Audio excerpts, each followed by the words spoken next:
Punjab university के नाम को लेकर विवाद लगातार बना हुआ है, जहां कांग्रेस की तरफ से कहा जा रहा है इसमें हरियाणा का नाम जुड़ना चाहिए। खासतौर पर दीपेंद्र हुड्डा ने इसको लेकर जो है एक कोट किया था और इसी के साथ साथ जो है हालांकि यू स्टूडेंट्स की तरफ से इसका विरोध किया जा रहा है और पंजाब सरकार की तरफ से। हरियाणा में भाजपा का इस पर क्या स्टैंड है, हमारे साथ रणवीर गंगवा सर जो कैबिनेट मिनिस्टर इस समय मौजूद है। सर, यूनिवर्सिटी का विवाद पहले भी रहा है, चाहे वो सेंट्रल हो, केंद्र को लेकर भी जो उसको लेकर भी इसका विवाद जो है पहले शुरू हुआ था। अब नाम को लेकर, हालांकि पंजाब यूनिवर्सिटी बड़े समय से सर इसका इतिहास रहा है पंजाब के साथ जो जुड़ा हुआ है। बिल्कुल, देखिए ये यूनिवर्सिटी जो है वो पुराने समय से ही है। जब से ये जॉइंट पंजाब था तब से मुझे लगता है कि तब से ये यूनिवर्सिटी बनी हुई है, कोई आज की नहीं है। और पंजाब यूनिवर्सिटी इसका शुरू से नाम है।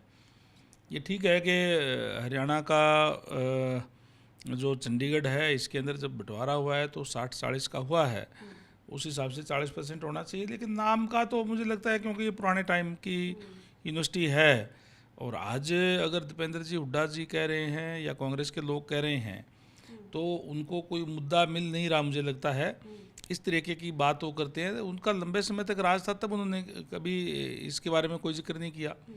आज वो कहते हैं कि ये होना चाहिए, ये या होना चाहिए था, या सरकार ने किया नहीं, इस टाइप की बात करते हैं। आज कांग्रेस के लोग मेरे ख्याल से इनके पास कोई मुद्दा नहीं है, उनका कोई संगठन है और इस तरीके की बात करने का काम जो वो कर रहे हैं। आपको क्या लगता है सर कि ये नाम जो है क्योंकि पानियों का विवाद भी रहा है हरियाणा पंजाब का, पीछे अलग विधानसभा का भी मुद्दा उठा था कि अलग से विधानसभा जो होनी चाहिए, इसको लेकर भी विवाद जो है बड़ा बड़ा। अब नाम को लेकर आपको लगता है भाजपा का क्या मानना है, इस पर क्या स्टैंड है कि जो नाम है वो पंजाब, क्योंकि चाहे जब आज़ाद हुआ था हमारा देश जब लाहौर से, तब से इसका इतिहास जो है जुड़ा आ रहा है और बच्चों का भी ये कहना है कि इसमें राजनीति नहीं घुसानी चाहिए। बेशक राजनीति जो है यूनिवर्सिटी से ही, जो बड़े बड़े नेता वहीं से निकले हैं। देखिए, मैं समझता हूँ कि जो भी इसके अंदर सिस्टम है उसके अंदर हिस्सा तो हरियाणा का होना चाहिए। नाम की तो चलो, क्योंकि एक पुराना नाम उनका जो रहा है, नाम का कोई इतना बड़ा इश्यू होता भी नहीं। लेकिन जो भी सिस्टम जो भी रहा है बंटवारे के समय में, जिसका जितना हिस्सा वो तो रहना ही चाहिए, मैं जो तक मानता हूँ। जहाँ तक आपने जिस तरीके से विधानसभा की बात आपने कही, तो विधानसभा के अंदर तो हमारे पास जगह थोड़ी है और जितनी हमारी जगह है उससे में भी पंजाब ने कुछ कमरों पे कब्जा किया हुआ है। वो गलत तरीके से किया हुआ है उन लोगों ने। और क्योंकि परिश्रम होना है और नंबर बढ़ेंगे एमएलएज के, तो हमारे पास इस विधानसभा के अंदर और बैठाने की जगह है ही नहीं। इसलिए हमें जो नई जगह जो देखनी पड़ रही है। सर, कहाँ तक इसका काम बढ़ा है, अभी चल रहा है, परिचालन कब तक होगा? प्रोसेस अभी किया था उसके अंदर। हाँ जी। और मैं समझता हूँ कि 26 के अंदर जो परिसीमन है वो ड्यू है। अगर 26 में परिसीमन होता है, 29 में हमारे यहाँ चुनाव है, तो स्वाभाविक है कि उस टाइम सीटें बढ़ेगी। और जब सीटें बढ़ेगी तो आज जितनी सीटें हमारी विधानसभा में है, पूरे मेंबर हम बैठ सकते हैं, इतनी है। एक भी मेंबर और आए तो इससे एक्स्ट्रा कोई जगह हमारे पास वहाँ उपलब्ध नहीं है।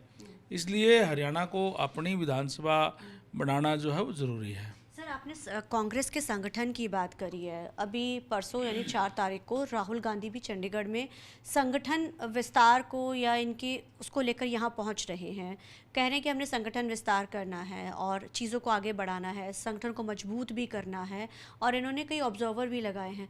आपको क्या लगता है कि अभी तक एलओपी भी नहीं चुना गया, जबकि सरकार बने हुए तकरीबन आधा समय जो है, आधा साल तो निकल ही चुका है?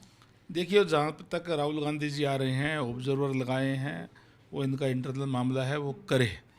लेकिन आज कांग्रेस पार्टी की हरियाणा में हालत ये है कि वो नेतृत्वहीन है।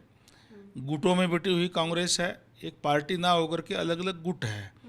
कोई हुड्डा जी का गुट है, कोई शैलजा जी का है, कोई रणदीप जी का है। और आपस में विचारों में उनके भिन्नता है। कहीं कोई आपस के अंदर उनके विचार नहीं मिलते हैं। और मैं कहूँगा कि एक तरीके से कांग्रेस पार्टी लोगों का विश्वास खो चुकी है।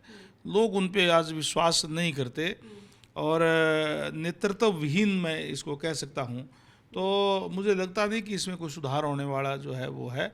निरंतर लोगों का विश्वास खो करके ये नीचे जा रही है। सर, पीछे अभी यहाँ पे सचिन पायलट चंडीगढ़ में पहुँचे थे पिछले जो संडे को, तो जो विधायकों के ऊपर जो अशोक अरोड़ा जी के साथ हुआ और उसके सिवा कई विधायकों के साथ, वो कहते थे कि इस तरह की गुंडागर्दी भाजपा की नहीं सही जाएगी और अगर ऐसा नहीं होता तो हम जो है इसके खिलाफ जनशक्ति आंदोलन, यानी कि हम बहुत आंदोलन करने वाले हैं। तो इनके खिलाफ कोई कार्रवाई हुई है, या जिस तरीके के ये लोग आरोप लगा रहे हैं, दीपेंद्र हुड्डा भी इसमें मौजूद थे, उन्होंने कहा था कि हम इसको नहीं बर्दाश्त किया जाएगा। हालांकि गुरुग्राम में भी उन्होंने ये बात कही।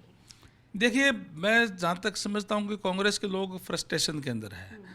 आंदोलन करे, उनका राइट है, कर ले, कोई रोकता नहीं है उनको। लेकिन जहाँ तक आपने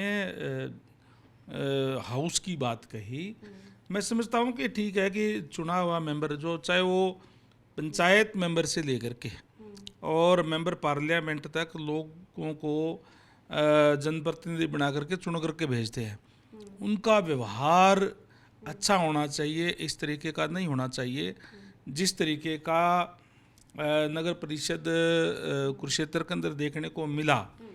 लेकिन वहीं मैं ये ज़रूर कहूँगा कि ठीक है कि पार्षदों ने किया, नहीं करना चाहिए था। जो भी बात हुई वहाँ किस तरीके कोई मुझे नहीं पता। लेकिन अशोक अरोड़ा जी, जहाँ तक मैं समझता हूँ कि मंत्री रहे हैं, कई बार एमएलए रहे हैं, स्पीकर भी रहे हैं, उनसे भी ये उम्मीद की जाती है कि वो अपना व्यवहार उनको ठीक रखना चाहिए था। उनको जिस तरीके से वो उलझे, उनको नहीं उलझना चाहिए था।